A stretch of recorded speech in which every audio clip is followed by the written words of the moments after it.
প্রিয় অনি, তোমার কবরের পাশে আজও 4খানা কদম রেখে এলাম। আমি বোধহয় প্রথম প্রেমিকা যে কদম হাতে প্রেমিকের সাথে দেখা করতে যায়। 5 মিনিটের বেশি দাঁড়াইনি আজও আমি। দ্রুত গাড়িতে উঠে এলাম। গাড়িটা চলছে। এয়ার ফ্রেশনারের গন্ধটা বড্ড নাকে লাগছে। গ্লাস বন্ধ, খোলার ইচ্ছে নেই। কালো দেখাচ্ছে বাইরের গাছপালা, ব্যস্ত বাজার, আধো ওঠা বিল্ডিং, রিক্সা স্ট্যান্ড, রাস্তার খোঁড়া গর্তগুলো। জ্যাম পড়েছে। 2 জন লোক একজন আরেকজনের কলার ধরে আছে। এর মধ্যেও আমি লিখছি, তোমাকে লিখছি। কোনো পাতায় না, নিজেই লিখছি। গ্লাসের মাঝে চোখ রেখে ওই কালো দেখতে মনে হওয়া আকাশটার দিকে তাকিয়ে, আনমনে, কোনো শব্দের ছাপ না ফেলে কোথাও। কোনো রূপ পাবে না অক্ষরগুলো। তুমি কি পড়বে কখনো? তুমি আর পড়তে পারবে কখনো? ছোট অক্ষরগুলো পড়তে এখনো কি লাগে মোটা ফ্রেমের চশমাটা? তোমার আমার গল্পের শুরুটা ভাবলে চক ডাস্টার আর হাজারো আঁকিবুকি কাটা বেঞ্চে ভরা ক্লাসরুমের কথা মনে পড়ে। আমি তখন সবে ষোড়শী। নীল ফ্রক আর সাদা ক্রচ ড্রেসে 2 পাশে বেনি ঝুলাতাম। তুমি সাদা শার্ট আর গ্রে প্যান্টে থাকতে আমার স্বপ্নেও। 2 পাশের সারি বেঞ্চে আমি থাকতাম 3rd বেঞ্চে, তুমি 1st বেঞ্চে।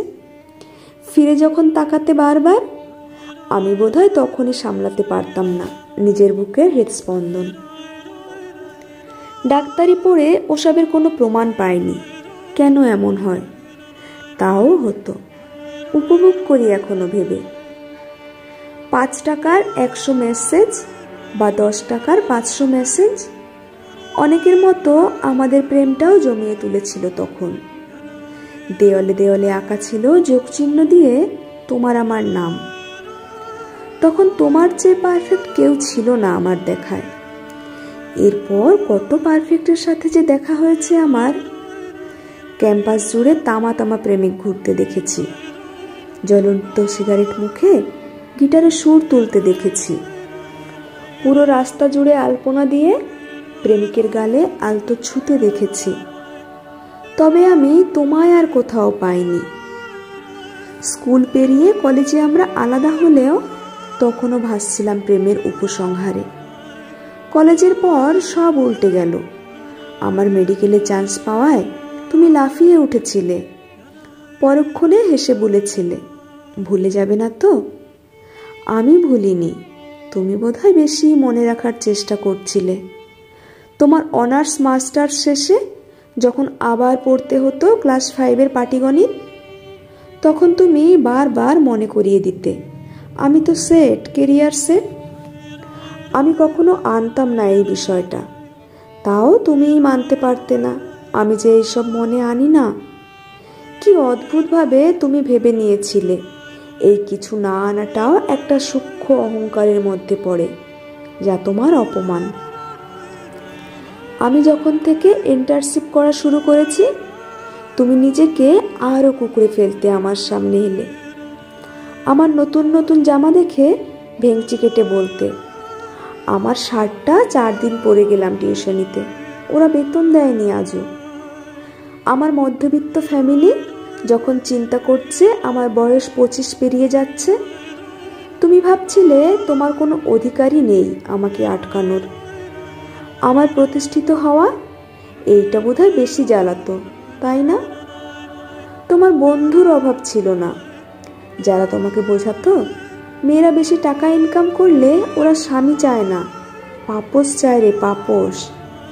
তুমি আত্মসম্মান চাও, পাপোশ হতে না। আমার কোনো যুক্তিই তোমাকে আটকাতে পারেনি। আমি বোধহয় প্রথম মেয়ে ছিলাম যে নিজের প্রতিষ্ঠিত হওয়াকে কাল ভেবেছিলাম, অনেক কাল। কত বছর পার হলো। আমার ডাক্তার বর প্রথমে সানন্দে এমন সব অতীত সবার থাকে বলে হেসে উড়িয়ে দিলেও আমার একটু আনমনাতেও সে সুই হাতে দাঁড়িয়ে থাকতো, সুচালো একটা ফোড় লাগাবে বলে। প্রতি পহেলা শ্রাবণে আমার শ্বশুরবাড়ির বিশাল গেটে 4টা কদম থাকতো। কখনো আমি পেতাম না, কখনো দারোয়ান ছুঁড়ে ফেলে দিত, কোন বছর কাজের মেয়েটা মাথায় লাগিয়েছিল, একবার শ্বশুর এনে রেখেছিল টেবিলে, সেবার একটু ছুঁয়ে দেখেছিলাম।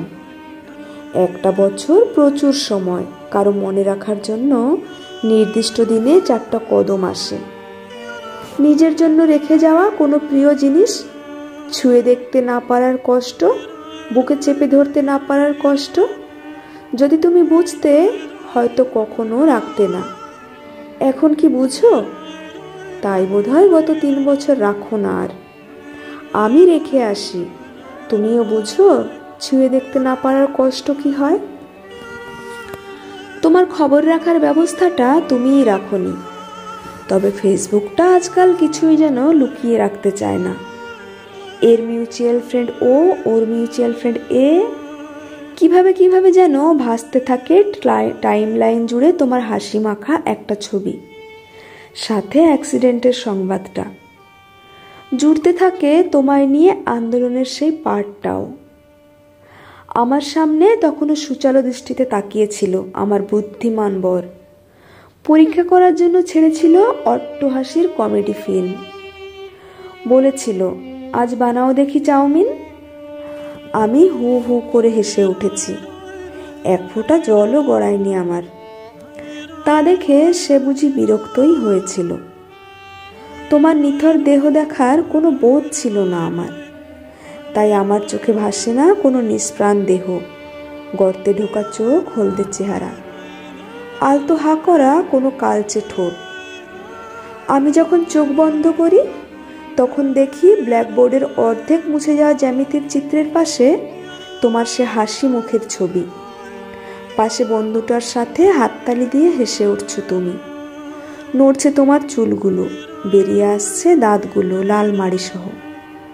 কিংবা ছুটছি আমি ওড়না উড়িয়ে তোমার পাশে, কিংবা সবে হয়তো সিগারেটটা ধরিয়েছিলে, রাস্তার ওপারে আমাকে দেখে দ্রুত পায়ের নিচে ফেলে কান ধরে বলেছিলে, বিশ্বাস করো এইটা শেষবার ছিল। বড় অদ্ভুতভাবে সময় দ্রুত পার হয়। যে মেয়ে তোমার জন্য অপেক্ষা করবে বলে আমায় জানিয়েছিলে তুমি, সেদিন চেম্বারে এসেছিল স্বামী নিয়ে, 7 মাসের প্রেগনেন্ট সে। আমাকে দেখে চমকে গিয়েছিল, তবে ওর মধ্যে আমাকে সুবিধাবাদী ভাবা একটা ভাব ছিল, চরমভাবে। ওর স্বামী বের হতেই প্রেশারটা মাপতে মাপতে বলেছিলাম, অন্যের সাথে দেখা করতে যাও? ও অবাক হয়ে বলেছিল, কোথায়? আমি চুপ ছিলাম, উত্তর ছিল না। কোথায় আছো তুমি এখন? তবে আমি আসি এখন তোমায় দেখতে। সে আসে না। প্রেমিকা তো দুজনেই ছিলাম, তবে তুমি কার প্রেমিক হয়ে রয়ে গেলে এখনো? ইতি, তোমার শ্রেয়া।